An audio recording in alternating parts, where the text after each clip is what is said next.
way as well. But the fact is that there's a lot. We just to see just exactly what's happened on the ground, see what's going on in people's homes. A lot of people fear, for example, because they don't have cell connections, are unaware of what available help there is right now to get them. The FEMA director and I were just talking to them. We're going to make sure we have someone coming through here, going door to door, letting people know what's available to them right now, because they can't connect online. And with the governor and mayors and members of Congress, community leaders, all the folks that are here, we've been working together to deliver millions of meals and liters of water. And I know you all are frustrated about how long it takes to restore power. It's dangerous work. 25,000 linemen from around the country have come here to Louisiana to help. Crews from 32 different states are helping. And 2 of them lost their lives in the process of trying to get power back up. And we're working 24/7 with the energy companies who we met with the heads of today, and we're deploying even more federal resources, including hundreds of generators, and there's more to come to restore power as fast as we possibly can, faster than anything happened during Katrina. And we're also working on the cell phone with the cell phone companies, so you can call your loved ones, call for help regardless of where you are, make sure the people you know and you love, you haven't been able to talk to lately, be able to know whether they're okay.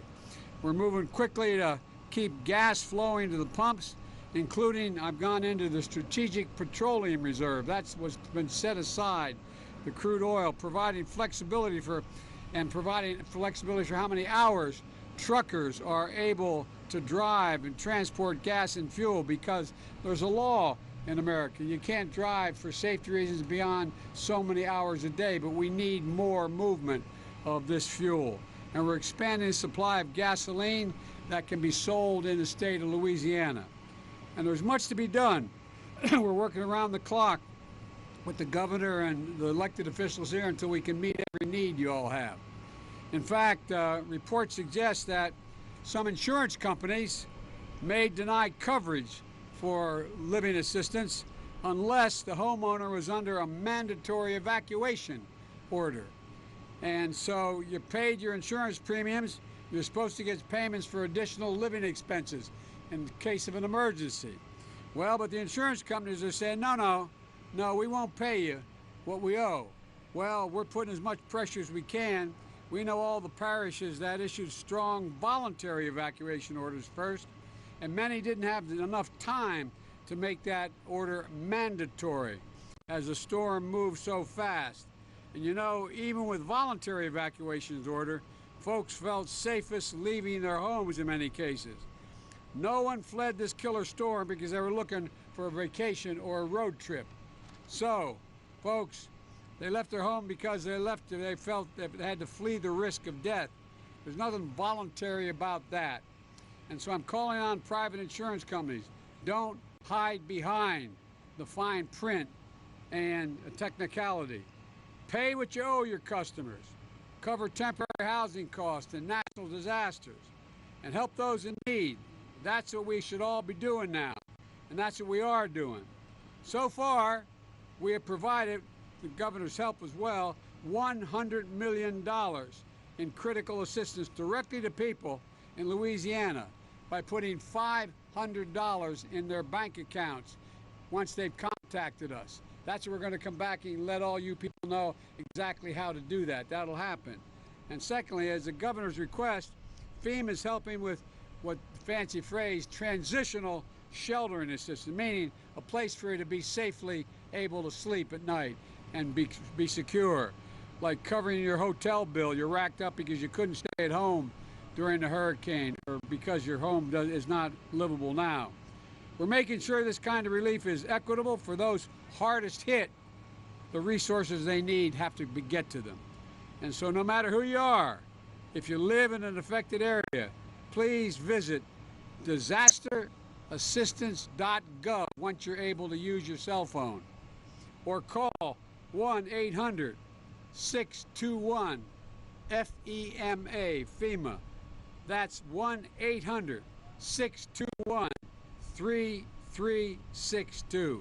And folks, Hurricane Ida is another reminder that we need to be prepared for the next hurricane, and superstorms are going to come, and they're going to come more frequently and more ferociously. I've been working closely with the governor and our colleagues in Congress in both parties on my Build Back Better plan that will modernize our roads, our bridges, our water systems, sewers and drainage systems, and power grids and transmission lines to make sure they're more resilient. I walk through the backyards here. So many telephone lines are down. So many telephone poles are down. So many of the way in which we transmit energy is lost because of old wooden telephone poles.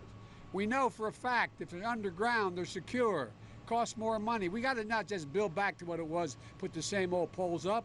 We got to build back better. We got to build back more resiliently. And we got to make sure we do the same thing across the board.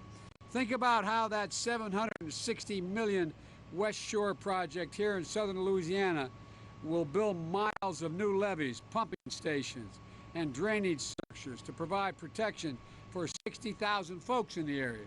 It will change their lives in future storms. I told the governor that he has my full support, and I mean it sincerely, he has my full support to get this project done. And folks, I know you're hurting. I know you're hurting. I know the folks in Lake Charles, who I visited earlier this year, are still hurting from Hurricane Laura. I want you to know we're going to be here for you. And with regard to Lake Charles, I've put in a request in the budget to provide for help for recovery for Lake Charles as a consequence of Laura and Delta, two storms that they still haven't gotten the needs that they have. This isn't about being a Democrat or a Republican. We're Americans, and we'll get through this together.